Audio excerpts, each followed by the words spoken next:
Bel Mariano, abay na sorpresa sa ginawa ni Mr. Donnie Pangilinan.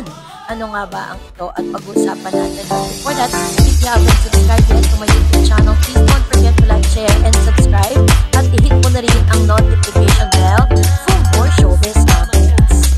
Bago tayo first magpatuloy sa ating updates for today's video, nais ko pong pasalamatan kayo, ang lahat po ng mga Don Bel fans, ang lahat po ng mga nagtitiwala at nanonood sa mga updates po natin patungkol kay Bel Mariano and Mr. Donnie Pangilinan. Salamat po sa inyo pong suporta.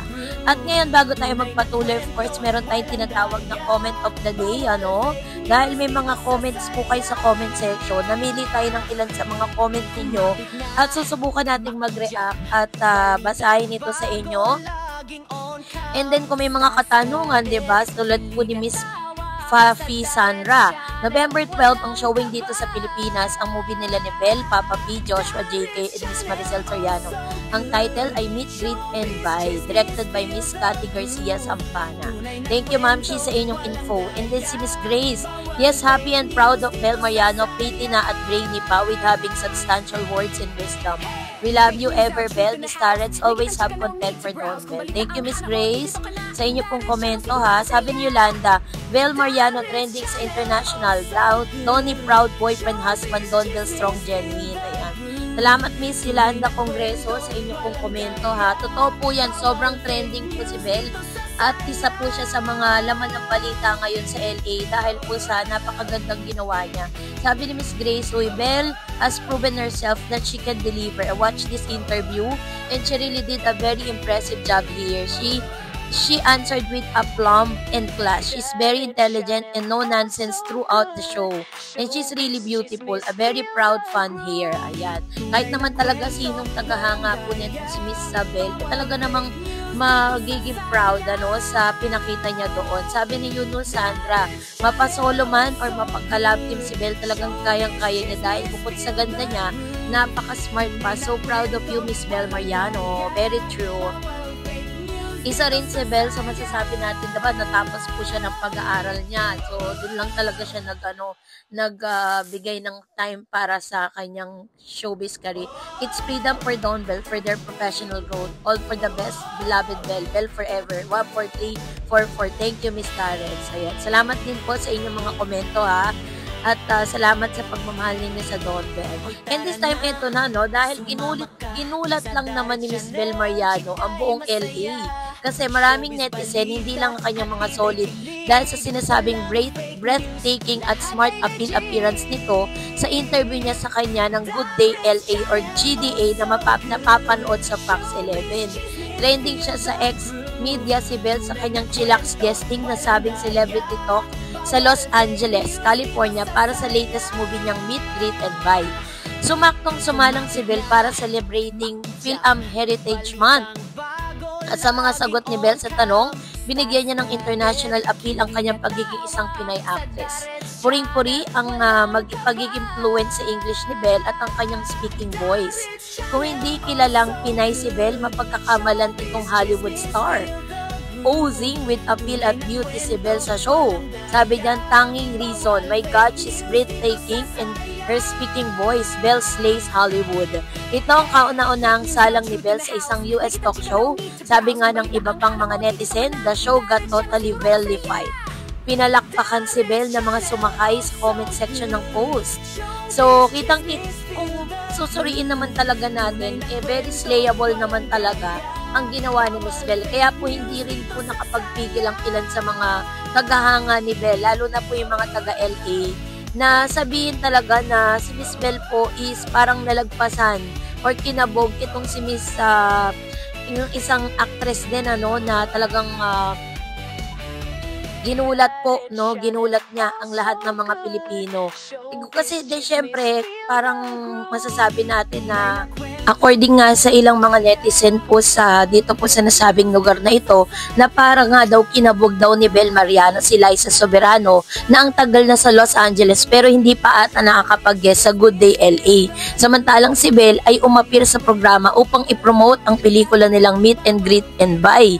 What a great day cause I was in Good LA for Meet, Greet and Buy, caption nito sa kanyang post. At ang chill lang ni Bel parang di man lang kinakabahan.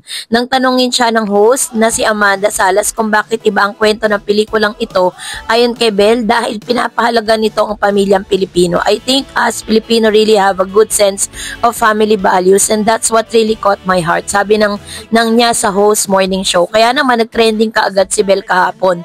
Nauna namang inamin ng young actress na grabe ang naging closeness nila ng buong cast ng Meet, Greet and Buy na mapapanood sa mga sinihan beginning on November 12. So, kaya po talagang puring-puri si Bel eh. Biruin po ninyo, itong si Liza Soberano, tagal-tagal na sa US, pero never po siyang naimbitahan sa ganitong klase ng talk show. Pero ang isang Bel Mariano, guest po siya doon. At nakita nyo naman, 'di ba, parang foreigner din talaga yung dating niya. So kasabay po nito, marami pong nagtatanong, kamusta na ba si Bel at saka si Donnie Pangilinan? Para lang po sabihin sa inyo na maayos pa rin ang kanilang relasyon, hanggang sa ngayon ay syempre, ibang klase yung pinagsamahan nila. At ang pinakamagandang ginawa ng ABS-CBN, bago po sila dumating dun sa solo era nila, pinagtibay muna yung kanilang relationship. Parang pinatibay muna ng panahon yung kanilang friendship, 'di ba? Parang pinagtibay muna ng panahon yung kanilang samahan just in case na sila po ay magkaroon ng solo era, hindi magbabago yan towards the years, 'di ba? Magkaroon man ng comeback yung kanilang magkaroon ng comeback na project, ganun pa rin, parang kahapon lang sila naghiwalay, ganun sa kanilang trabaho sa solo era.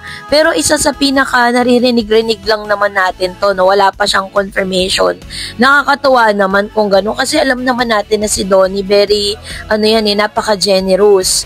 May mga nagsasabi na si Mr. Donnie Pangilinan di umano ay naghahanda na para sa isang black screening para sa movie po ni Miss Bel Mariano. So sa ganitong paraan niya po pinapakita yung kanyang suporta para po kay Miss Bel, kasi this is gonna be the first time na magkakaroon ng movie si Bel na siya lang kumbaga parang hindi niya kasama, 'di ba? So para maipadama niya kay Bel kung gaano kahalaga at kung gaano siya sinusuporta ng isang Bel Mariano.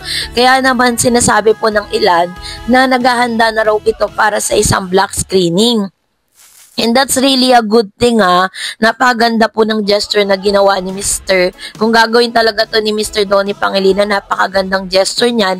Pinapatunayan lang talaga niya na ang kanilang relationship ay very intact at kailanman ay hindi pwedeng masira nino man, kahit po may mga issues na naglalabasan na meron daw infidelity na ginagawa si Miss Bel towards Donnie, na si Donnie naman ipapartner sa ibang love team. Pero tingnan mo, nung pumunta po sila ng ibang bansa, pinakita nila na it doesn't matter what you say. Ang importante is maayos ang relationship nila sa isa't isa. And that's really a good thing for Don Bel, At I hope na magkaroon po ng success movie, si Miss Bel. Ganon din naman si Donnie Pangilinan. To show to the world na kaya po nila, kahit hindi sila magkasama. Kaya nilang dalhin at kaya nilang magtagumpay even though they are not together in one project. So, kaya supportahan po natin anuman ang ilabas po nilang mga projects, and eventually makikita natin sila ulit together. So, that's it for today. For more videos and updates, please don't forget to like and subscribe, and please don't forget to follow my Facebook page, Dar Eds TV and Dar Eds channel. God bless everyone!